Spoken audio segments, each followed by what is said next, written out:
I'm doing the third part of In the Corridors of Power. In the Corridors of Power, and this is part 3, and my subtitle is Gaining Access. Gaining access into the corridors of power. We've talked about the pillars that control the corridors of power. We've talked about whether we should participate or we should withdraw, to be or not to be. Today we are talking about how to gain access and be in the center of power. Proverbs chapter 22, verse 29. Do you see a man who excels in his work? He will stand before kings. He will not stand before unknown men. Where it says man or men, you can include women. Do you see a woman who excels in her work? She will stand before queens. She will not stand before unknown women.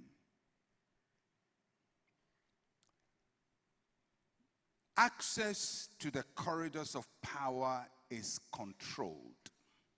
You can't just walk into the corridors of power. There are passwords, there are codes to give you access to power. There are gatekeepers, there are power brokers who control access to power. You have to connect with the right people to get into the right places in life. And excellence in your work will open doors to the power centers of life. Your character and the quality of work brings you to the attention of kings. Kings there talking about powerful, significant people. Kings do not have the same power. There are lower kings and there are higher kings. There are area kings, there are village kings, there are city kings, there are regional kings, there are national kings, and there are global kings. So you may start your life before a village king, but by excellence you will rise to a global king. The king you may be standing before today may not be very powerful, but faithfulness will bring you to higher places of strategy and influence. And in my teaching today, I'm going to focus on the book of Daniel, and I would focus on Daniel chapter 1.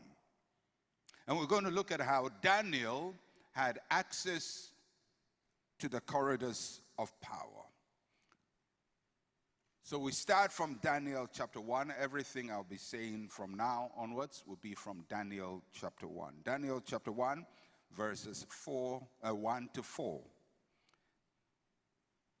And it says, in the 3rd year of the reign of Jehoiakim, king of Judah, Nebuchadnezzar, king of Babylon, came to Jerusalem and besieged it. And the Lord gave Jehoiakim, king of Judah, into his hand with some of the articles of the house of God, which he carried into the land of Shinar, to the house of his God. And he brought the articles into the treasure house of his God. Then the king instructed Ashpenaz, the master of his eunuchs, to bring some of the children of Israel and some of the king's descendants and some of the nobles, young men in whom there was no blemish, but good looking, gifted in all wisdom, possessing knowledge, and quick to understand, who had ability to serve in the king's palace, whom they might teach the language and literature of the Chaldeans. Daniel who is the subject of the book of Daniel, was a citizen of a conquered people. His nation is Judah. At this time, or prior to this, the kingdom of Israel had been separated between the northern and the southern kingdom. The northern kingdom is called Israel. The southern kingdom is called Judah. So there are two kingdoms. And they have lived separately as two different nations for all this time. At the time of this battle, Jehoiakim is the king of Judah. They go into battle, and Nebuchadnezzar conquers him. And so Daniel, who is a citizen of Judah, becomes a citizen of a conquered people. His nation is a defeated nation. He himself is a prisoner of war. And he was moved from his nation to the new nation that had conquered them. To all intents and purposes, you would say that Daniel was a loser. Yet in Babylon, Daniel rose to heights of power and significance that he could never have had in Judah. The reason being that Judah was a very small country and Babylon was a superpower. And Daniel in Babylon became very, very significant and powerful. In Babylon, Daniel's life was profoundly influenced by two very important people. The first one is King Nebuchadnezzar. A very long name, but you have to learn to pronounce it because he's powerful. King Nebuchadnezzar, he is the monarch. He is the superpower of his day. He's strong, he's powerful, and he's expansionist. At the height of his power, Nebuchadnezzar controlled a lot of territory in present-day Iraq, in Iran, and right down to Syria and to where we have Israel at this moment. Conquered a lot of territory. He was powerful. And Nebuchadnezzar's strategy was to expand his territory.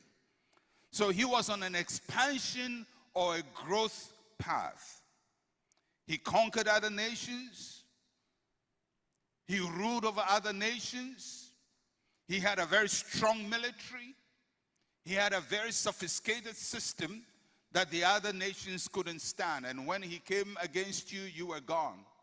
As a matter of fact, Judah had survived for so long from being conquered because God gave them time and God was protecting them, but they continued disobeying God and walking in sin and idol worshiping. After some time, God says, enough is enough.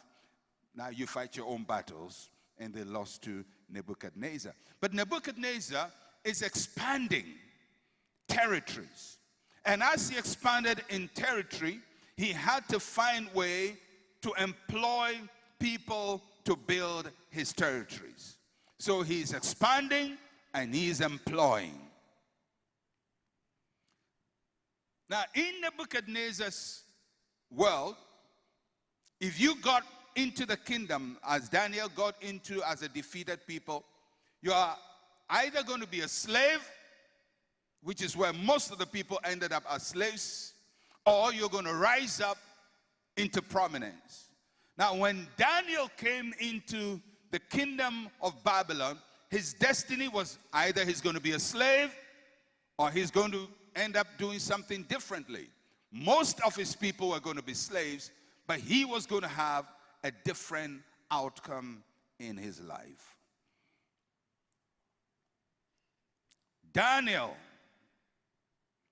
in Babylon was exposed to a big country, a great nation, sophisticated systems, powerful people, and at the head of it is Nebuchadnezzar.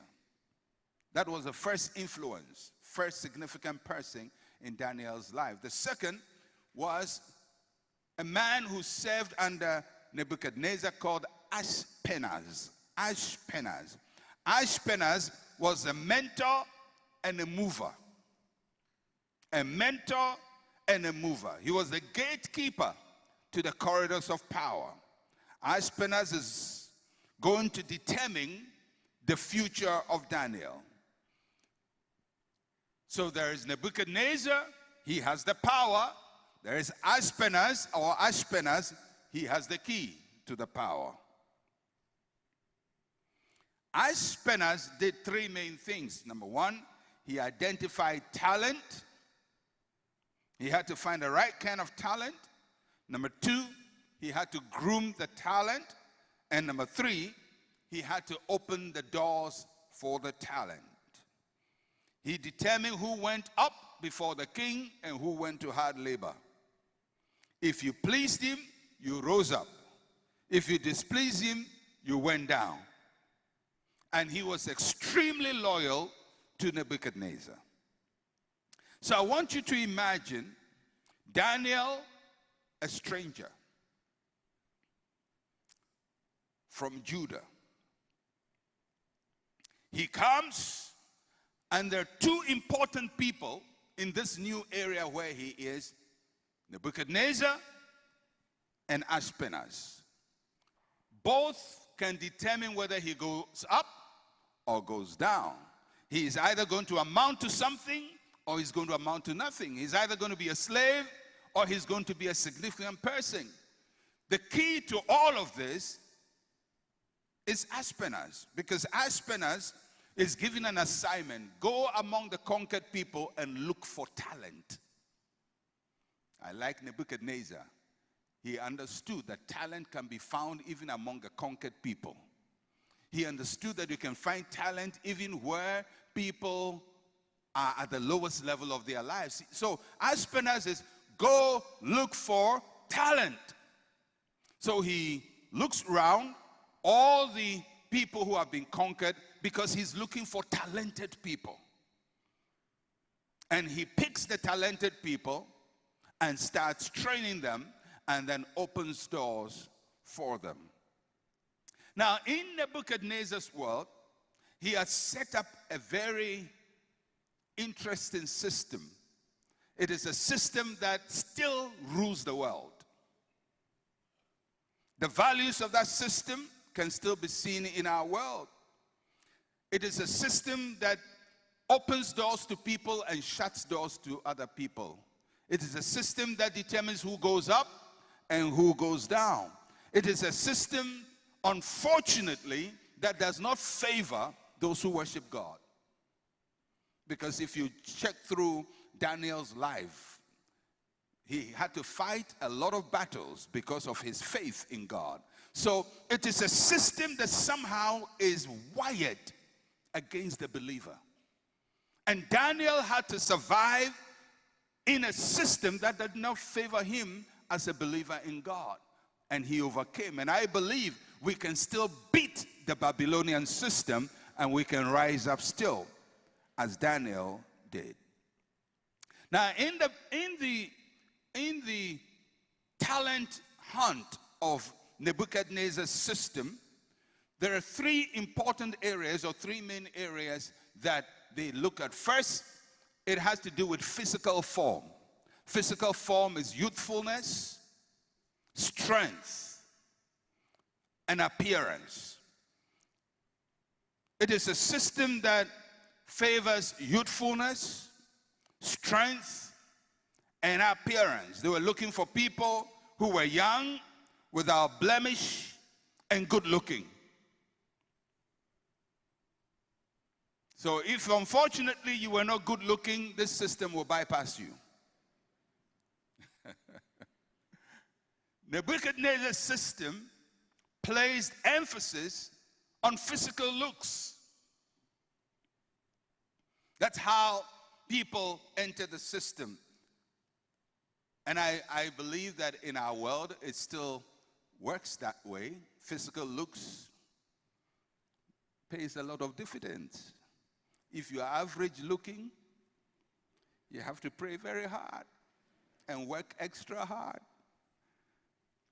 People who enter into the entertainment industry, into the creative industry, into the sports industries, go there because of physical strength, because they look good.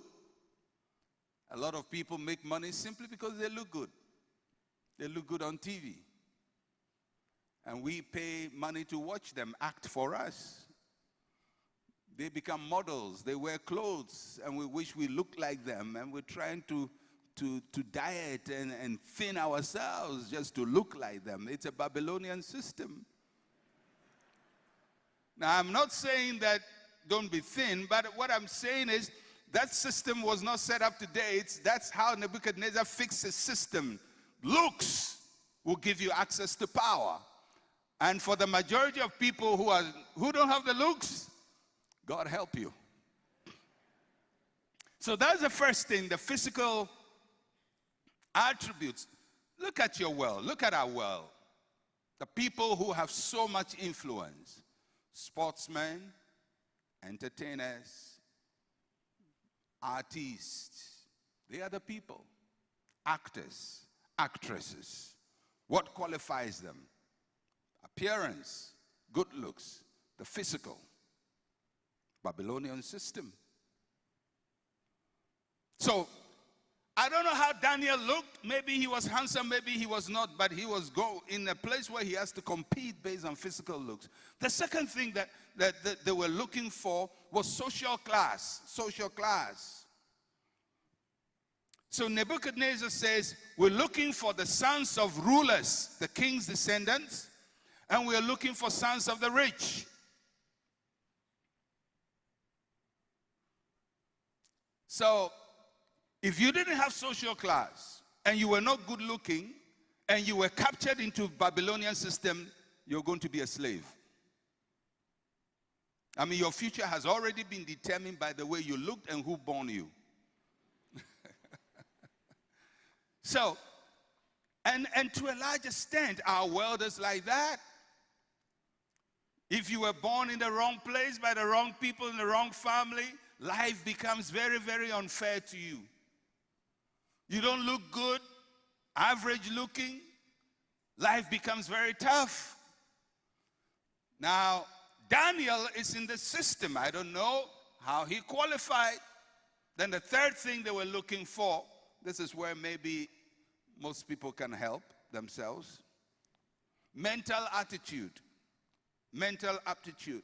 He said he was looking for talented people, people gifted in all wisdom, people who possess knowledge or people who were informed, people who were clever, quick to understand, people who were cultured or had the ability to stand in king's palaces.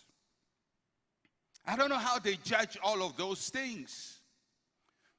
Maybe they gave them questions. Ask them questions, quick questions, maybe like dictation when we're in primary school and mental, where the teacher will ask you all quick fire questions and you had to answer very quickly, and if you didn't, slave. So you can see the system is not a friendly system. Not everybody will qualify. Not everybody will go through the system.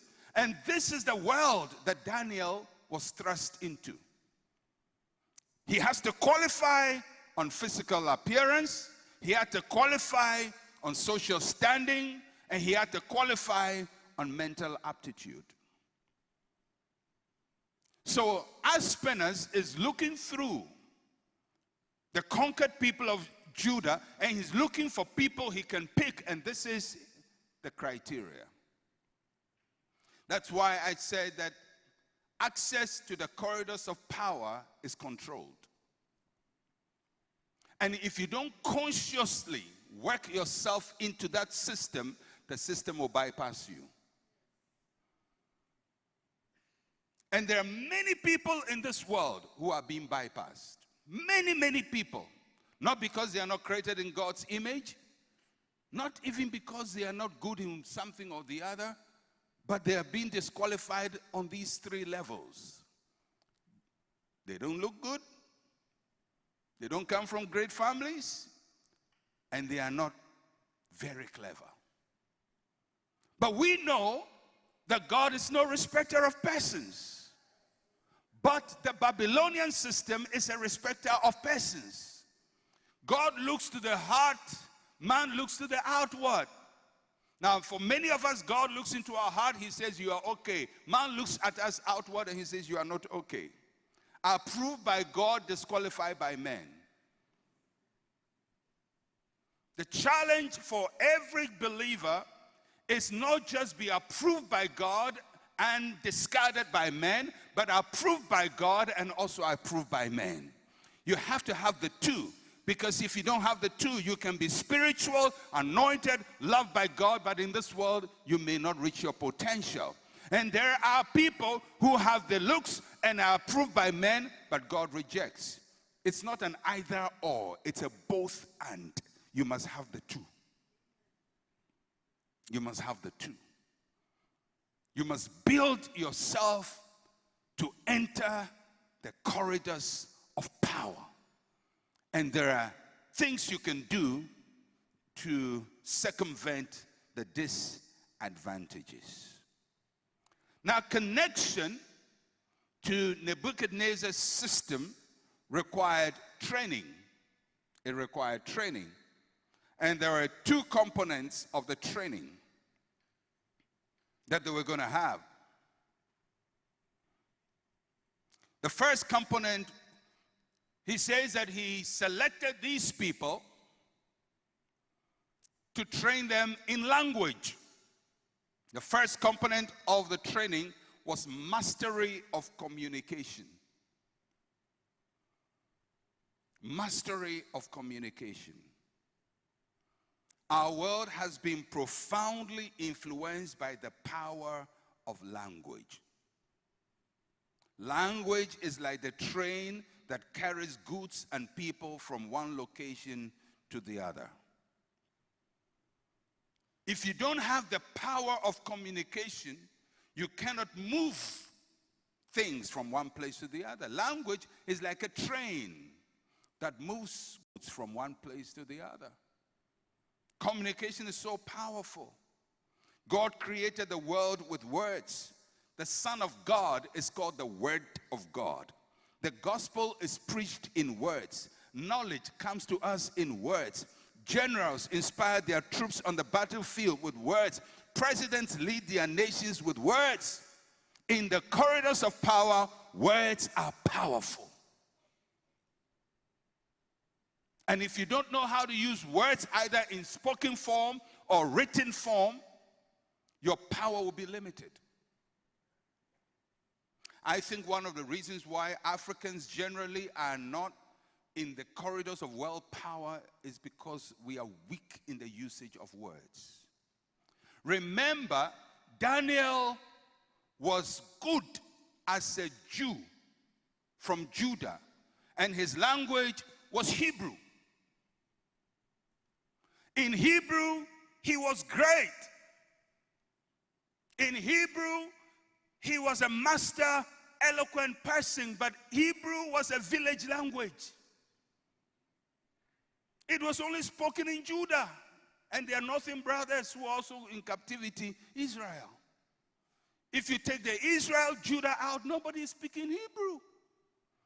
Chaldean was the lingua franca of the world at that time. That's what everybody is speaking, because that is Nebuchadnezzar's language, and he had colonized the world to speak his language. If you are going to succeed in the power structures, you have to learn Chaldean in addition to Hebrew. And Daniel was brought in to master Chaldean. No matter how much Chi you speak, Ga you speak, Fanti you speak, Dagbani you speak, Ewe you speak, Yoruba you speak, if you don't speak an international language that is powerful and a means for communicating powerful ideas, you are lost in the corridors of power. You are lost. You say, but this is my language. Yeah, it's your language. Nobody is disputing it. But who speaks it? You and your friends and your cousins. So Daniel had to choose to say, I'm a proud Hebrew. I will just only speak Hebrew. I will only sing Hebrew. I will only think Hebrew because I'm a Hebrew. And Aspenas will say, thank you, sir, for sticking to your Hebrew with all pride. Go to the quarry and dig rocks.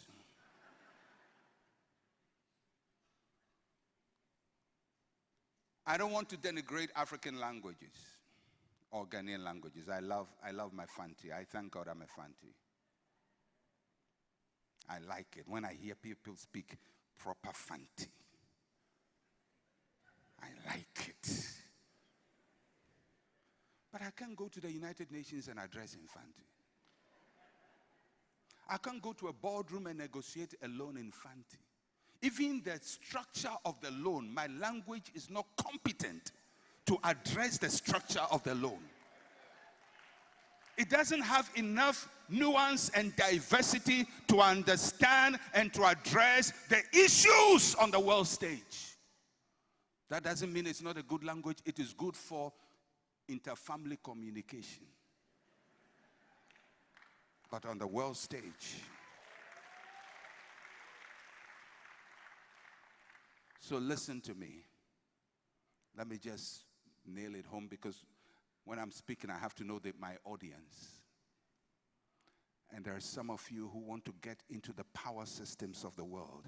But until you master language, and by language I don't mean your local language, I mean you have to master English. Not even French. I mean, if you add it, fine. But master English. You must be a master, a mistress, a lord, a lady in that language. Otherwise, the corridors of power will be shut to you. It doesn't mean you are not intelligent. It's just that you don't have the code, the password. Because the system has been coded against you. It's been coded against all of us. But thank God for the colonialists. They gave us the code. So now we also can take the code and conquer their system.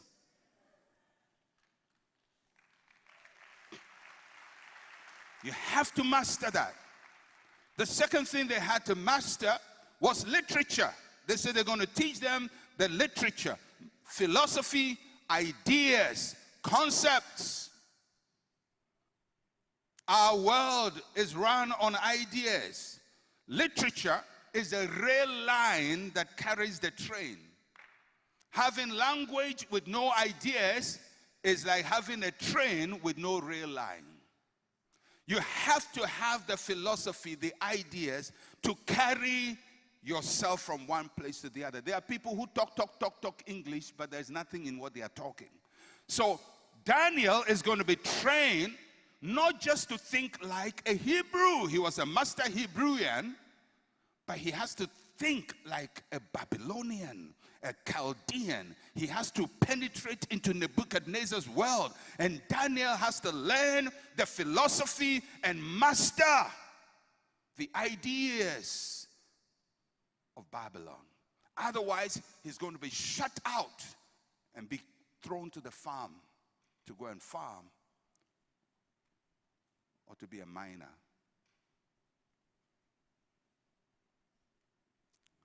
And by no means am I saying that farming is not good. But most farmers are not farmers by choice in Ghana.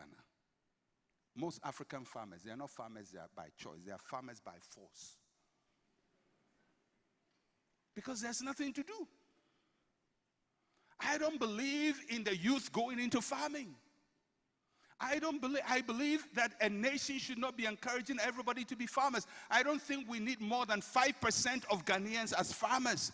All we need to do is to do it well so a few people can produce for more than all of us. Less than 3% of most developed nations are into agriculture.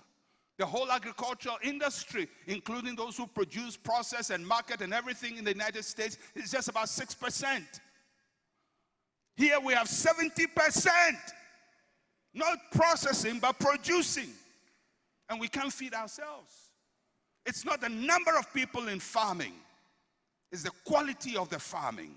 And we shouldn't be pushing young, bright people and say, go to the land, go to the land, go to the land. That's not the way.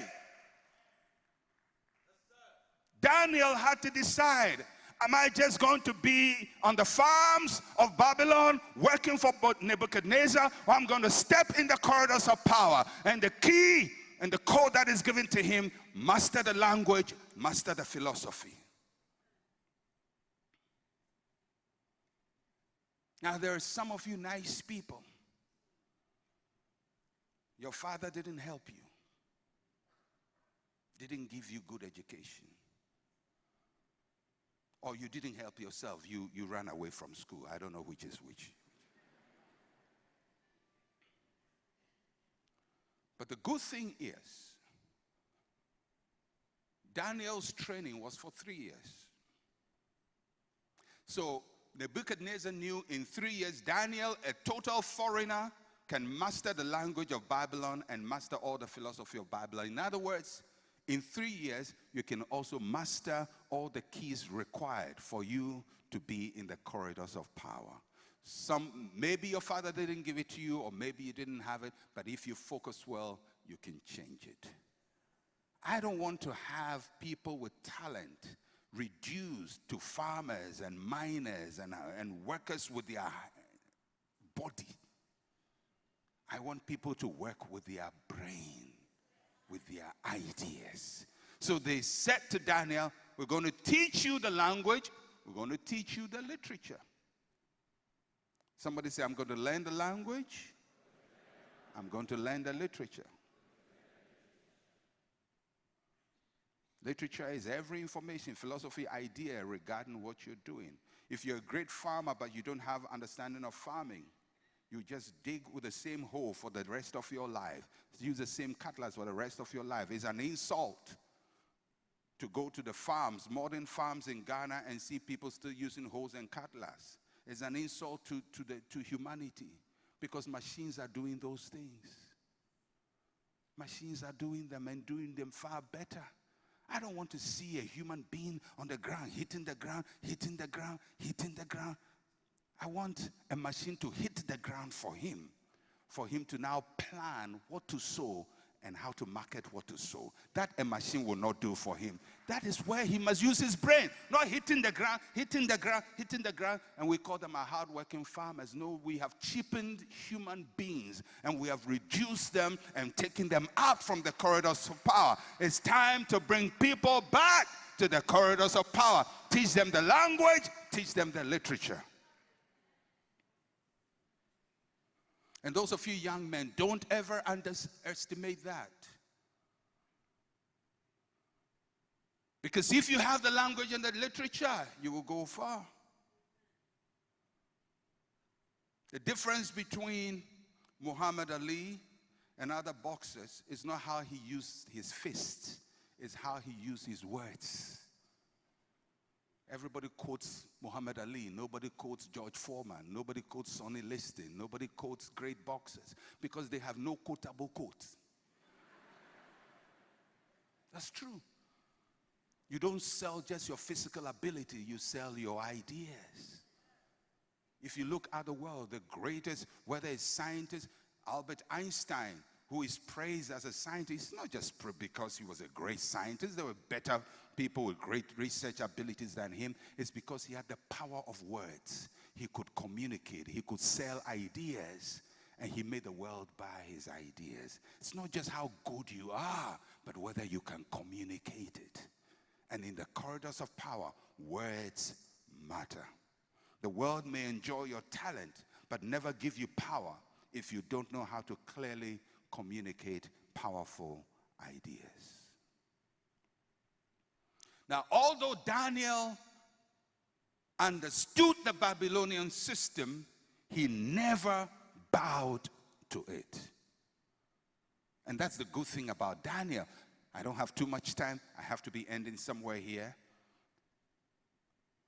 But Daniel never bowed to the system. He understood it. He knew how to use it. He knew how to manipulate it, but he never made it his personal philosophy. So when Nebuchadnezzar erected an image for him to bow to, he never bowed to it. When they said nobody should pray, he still prayed.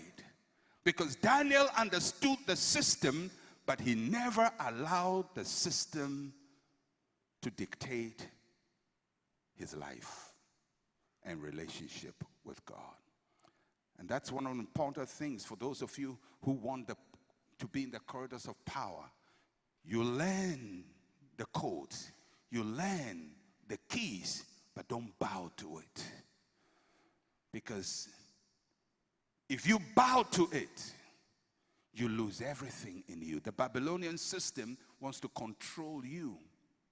But we have to learn to get into that system and control it. Let me just, how many minutes do I have? Oh, God, help me. No, I can't just preach on, because if I preach on, we won't leave here. I don't think I can go any further because it will get complicated. But I was going to talk about the two agendas, and I'll talk about that later. Nebuchadnezzar had an agenda. Daniel had an agenda. Don't let only Nebuchadnezzar have an agenda for you. You must also have an agenda for him. You have to know, I want to go to the corridors of power. What do I want to do there? What do I want to do? If God gives me the power, what am I going to do with it? If God opens the door, what am I going to do with it? If God gives me access, what am I going to do with it? And Daniel, if you study the rest of his book, which we'll do a bit, ended up controlling the entire system. Interpreting dreams for Nebuchadnezzar, determining how Nebuchadnezzar behaves, and not only that, he outlived Nebuchadnezzar. And when the Babylonians were taken over by the Persians, he also controlled the Persian system. Daniel controlled the world system from Babylon to Persia, over 4 kings in 70 years of his life. He was an awesome world leader. He didn't have the title as a king, but he became the gatekeeper to Nebuchadnezzar and to Darius and to Cyrus and to every other person who became a great person in those kingdoms. That is where God wants to take the modern day believer. We may have come from Judah. We may just be from a small town. Our language may not be recognized, but we have to learn to play on the world stage, and we have to learn to control the world system and bring the world systems to our God. And I trust that God will raise Daniels and Danielas. Daniels and Danielas amongst us, men and women who control the systems of our world, men and women of language, of literature, of excellence, men and women who are able to go into the world system, not as slaves, but have access to the corridors of power and control governments and nations for years to come. And I pray that you will be one of those. God bless you.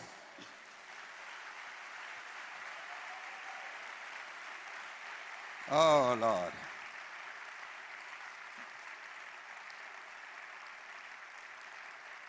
Amen. Well, we're going to take our projects offering.